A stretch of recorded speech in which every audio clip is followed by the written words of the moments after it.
years ago, when animals could speak, a wondrous thing the ducks befell. Their tale is quite unique. Down by a pond dwelt all these ducks, 10,000 at the least. Their duckish joys were undisturbed by any man or beast. One day down near the entrance gate there was an awful din. 100 hens all out of breath were begging to come in. "Oh, let us in," these poor birds cried, "before we do expire. 'Tis only by the merest inch that we escape the fire." Their feathers burned, their combs a-droop.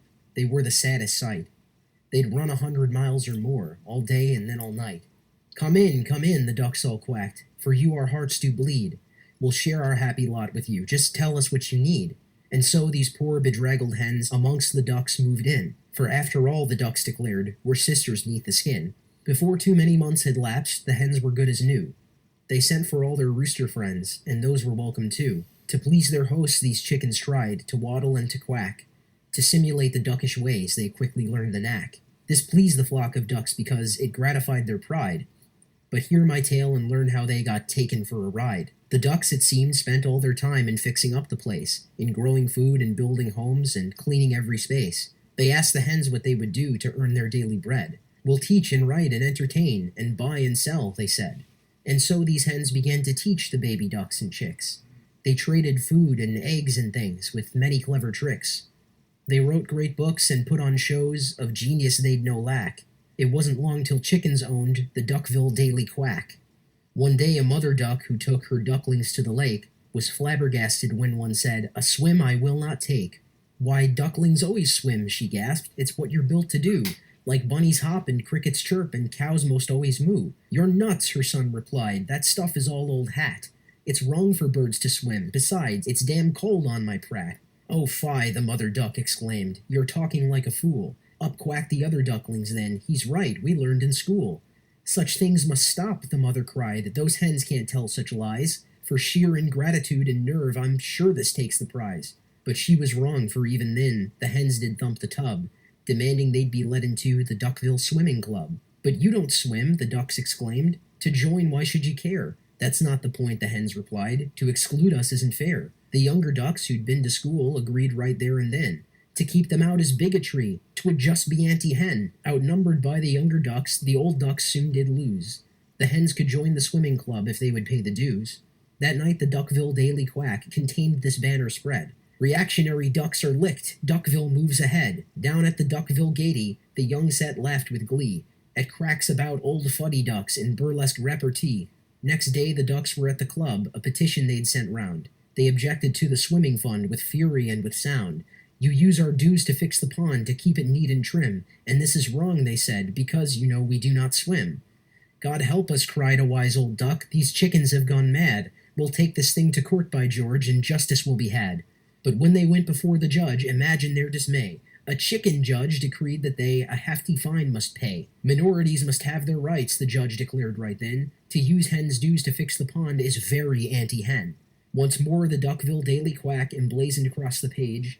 Old fuddy ducks refused to see the great new coming age. In Duckville's church on Sunday morn, the preacher spoke these words: "Discrimination's got to stop. Remember, we're all birds." The wisest duck in all the town sat down in black despair.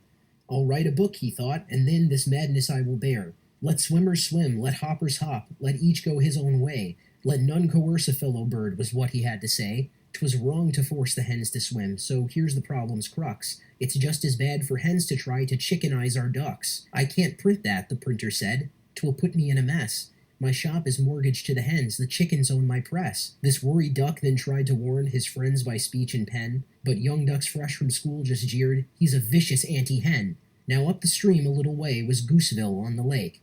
The hens had come to Gooseville too, but the geese were more awake. When the hens began to spoil the young and Gooseville's laws to flout, the geese rose up in righteous wrath and simply threw them out. Of course you know where they all ran. On Duckville they converged.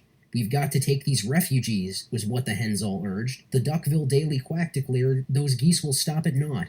They plan to conquer all the world, atrocities they've wrought." "That's right," the young ducks all agreed. "We'll help our fellow birds. Those geese have plans to conquer us. We've read the quack's own words." They let the hens from Gooseville in, the whole bedraggled pack, and every hen took up a job on Duckville's Daily Quack. When Duckville's mayor's term was up, the quack put up its duck. A vain and stupid duck was he, a veritable cluck. But when he praised the wild young ducks and cursed the evil geese, The quack declared he was all-wise, his praise would never cease. The hens chipped in to help this cluck give grain away for free. The old ducks sadly shook their heads, the writing they could see. And sure enough, this stupid duck, he was elected mayor. From this point on, the Duckville Ducks, they never had a prayer.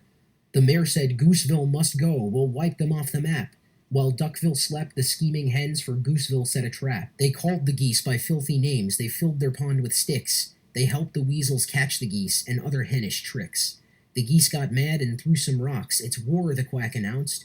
We ducks must fight those evil geese, till they've been soundly trounced. The ducks, who knew not of the tricks indulged in by the mayor, were filled with patriotic zeal and pitched right in for fair. Now when the ducks had whipped the geese, the mayor called, "Retreat! Our Henville friends should really take Gooseville's big main street." The hens are back in Gooseville now, they starved and beat the geese. They prayed for peace but organized the Henville armed police. They drained the Gooseville swimming pond and de-goosified the schools. They wrung the neck of Gooseville's mayor on lately made-up rules. They formed a council of the hens, United Birds the name. The other birds who joined the thing did not perceive the game. No sooner had they set this up than they announced their plan to seize up Swanville as a home for all their hennish clan. They took a vote amongst themselves, and everyone approved. Swanville was for hens, they said, way back before we moved. And so they kicked the swans all out, with Duckville's help and power. And Duckville could not understand why swans on them turned sour. By this time Duckville was a mess, the young ducks had gone mad. They stole and laughed at truth and law, they'd gone completely bad. The hens were selling loco weed in every nasty den, but ducks who dared to mention this were labeled anti-hen. The hens all preached of tolerance, invoked the golden rule, but they subsidized the indigent, the greedy and the fool. At last the very dumbest ducks began to smell a rat. This mayor is no good, they cried, and soon we will fix that. But the hens had planned for even this, a candidate they had, whom even wise old ducks believed just never could be bad. This hen-tool duck had whipped the geese, a soldier duck was he. Although the hens had set him up, the ducks all thought him free. This hen-tool got elected through ignorance and greed, through hennish lies and press and speech and bribes of chicken feed. The hens now kicked the ducks around without a blush of shame, until the mayor ran the town in nothing else but name. They pumped the swimming pond all dry, they taught the ducks to crow, while duckish numbers dwindled, the hens began to grow. The hens stirred up the happy crows from out the piney wood, to fight and mix and marry ducks in the name of brotherhood. Things got so bad that 50 ducks who knew of days gone by took up their wives and children and decided that they'd fly. They flew through storm and tempest, they froze and many died, but on they drove until at last a lovely lake they spied. They settled down exhausted, but soon went straight to work. To build and clear and cultivate, no danger did they shirk. Now after many years of toil, this little band had grown. The fields around were full of grain from seeds that they had sown. The first ducks now were long since dead, their struggles long had ceased. Through hard work and through suffering, their joys had been increased. One day down near the entrance gate there was an awful din. 100 hens all out of breath were begging to come in. "Oh, let us in," these poor birds cried, "before we do expire. 'Tis only by the merest inch." This epic has no end because no matter how you fight 'em, those hens will show up every time. And so, ad infinitum.